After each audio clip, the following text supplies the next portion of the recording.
इस्लाम piece यानी अमन का मजहब है जो कहता है कि एक इंसान का कत्ल सारी इंसानियत के कत्ल के बराबर है। एक्सट्रीमिज्म और टेररिज्म इस्लाम के मायने के ही खिलाफ हैं, क्योंकि इस्लाम का मतलब है अमन। यह कहना है मोदी सरकार के national security advisor Ajit Doval का। भारत के नेशनल सिक्योरिटी एडवाइजर साहब यही नहीं रुके, उन्होंने जिहाद पर भी अपने ख्यालों को रखते हुए कहा कि अपने अंदर की बुराइयों के खिलाफ कॉशस रहना ही असली जिहाद है। अपनी नफ्स के खिलाफ जिहाद सबसे बेहतर है। खैर, डोभाल साहब को जी से लेकर ट्विटर तक पर नफरत फैलाने वाले बादशाह अमित मालवीय, फिल्मों के जरिए नफरती कारोबार करने वाले विवेक अग्निहोत्री, अनुराग ठाकुर, प्रवेश वर्मा समेत उन तमाम 2 रुपए पर ट्वीट वाले नफरतियों को भी ये बात बतानी चाहिए जो पिछले 8 सालों से लगातार मुसलमानों के खिलाफ जहर फैला रहे हैं। वैसे दोस्तों, कहा जा रहा है कि international film festival of India में jury chief Israeli film maker Nadav Lapid को इसलिए बनाया गया ताकि ये इजराइल का आदमी भक्त विवेक अग्निहोत्री की फिल्म कश्मीर फाइल्स को अवार्ड देगा, पर लैपिड ने उल्टे फिल्म को वल्गर कहा, जिसके चलते भारत में इजरायली दूत नेओर गिलोन की मुश्किलें काफी बढ़ गई हैं। खैर, इंडियन फिल्म इंडस्ट्री के तलवे चाटने वाले इंटेलेक्चुअल्स में शर्म नाम की चीज जरा भी नहीं बची है। अब तो बाहर वाले भी आकर खुलेआम बोल रहे हैं, लेकिन इनकी जुबान सील है। दोस्तों, इजरायली फिल्म मेकर और international film festival of India यानी IFFI के चीफ ज्यूरी नादव लैपिड ने गोवा में स्टेज पर खुलेआम सबके सामने कश्मीर फाइल्स को वल्गर और प्रोपेगेंडा मूवी बताया और कहा कि ऐसे प्रेस्टिजियस फंक्शंस में इस तरह की फिल्म की स्क्रीनिंग देखकर हम परेशान और हैरान हैं। ये हमें प्रोपेगेंडा बेस्ड और वल्गर फिल्म की तरह लगी, जो इस तरह के प्रेस्टिजियस फिल्म समारोह में बिल्कुल शामिल होने लायक नहीं है।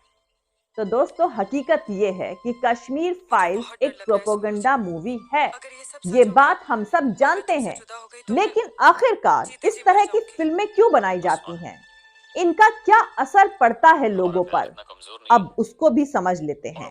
दरअसल प्रोपेगेंडा मूवी मुल्क की सोसाइटी में क्या इन्फ्लुएंस पैदा करती है, इसको समझने के लिए आपको एक बार फिर हिटलर के दौर के जर्मनी में जाना होगा।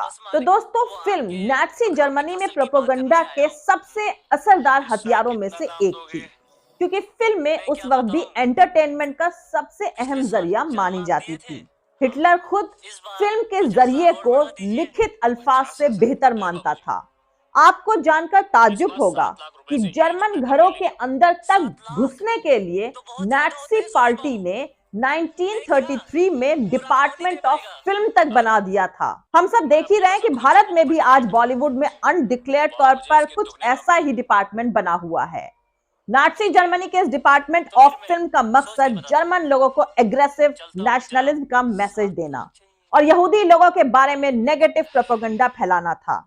शुरू में इस डिपार्टमेंट की हेल्प से शहरों में फिल्म दिखाना शुरू किया गया, फिर इन्होंने धीरे धीरे नाज़ी सिनेमा भी बनाना शुरू कर दिया। इस डिपार्टमेंट ने आर्यन की डिफरेंट क्वालिटीज, जर्मन फौज, इंडस्ट्रियल ताकत और नाज़ी के दुश्मनों की बुराइयों पर फोकस करने वाली फिल्मों का सिलेक्शन किया, फिर उनको दिखाया गया।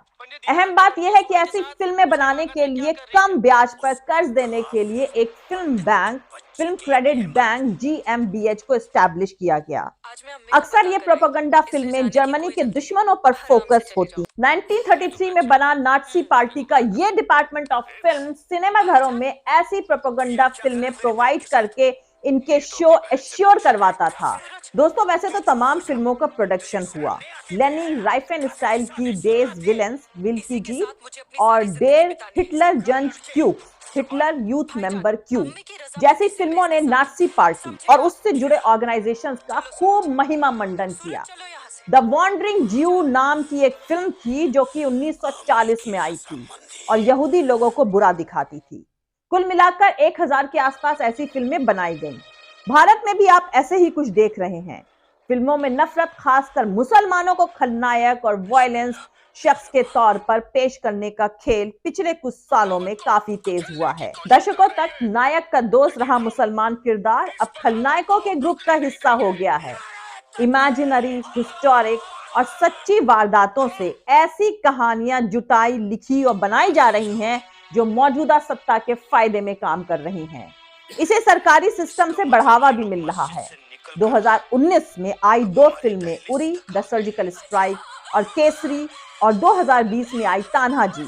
तीनों ही फिल्मों में एक्सट्रीमिस्ट और खलनायक मुसलमान थे। इनके खिलाफ नायक खड़ा होता है, जूझता है, जीतता है या फिर शहीद होता है। याद होगा आपको, उरी द सर्जिकल स्ट्राइक का 1 मिनट और 17 सेकंड का टीजर आया था, तो उसमें एक वॉइस ओवर सुनाई पड़ी थी, हिंदुस्तान के आज तक के इतिहास में हमने किसी मुल्क पर पहला वार नहीं किया। 1947, 61, 71, 99। यही मौका है उनके दिल में डर बैठाने का। एक हिंदुस्तानी चुप नहीं बैठेगा, ये नया हिंदुस्तान है, ये हिंदुस्तान घर में घुसेगा और मारेगा भी। हम न्यू इंडिया और नया हिंदुस्तान के बारे में लगातार सुन रहे हैं। इस फिल्म में नायक सर्जिकल स्ट्राइक के पहले पूछता है, हाउ इज द जोश। ये डायलॉग प्रधानमंत्री नरेंद्र मोदी को इतना पसंद आया था कि फिल्म के म्यूजियम के इनॉग्रेशन में फिल्म बिरादरी को एड्रेस करते हुए उन्होंने इसे ही दोहराया था। फिर केसरी फिल्म में हीरो हवलदार ईसर सिंह और तान्हाजी के हीरो की कुर्बानी को नेशनल सेंटिमेंट से जोड़कर पेश किया गया था। तो दोस्तों, अब आप समझ ही गए होंगे कि मौजूदा नए भारत में सियासी तमाशे के हालात भी हिटलर के दौर में चल रही फिल्म इंडस्ट्री और मुल्क से कुछ अलग नहीं।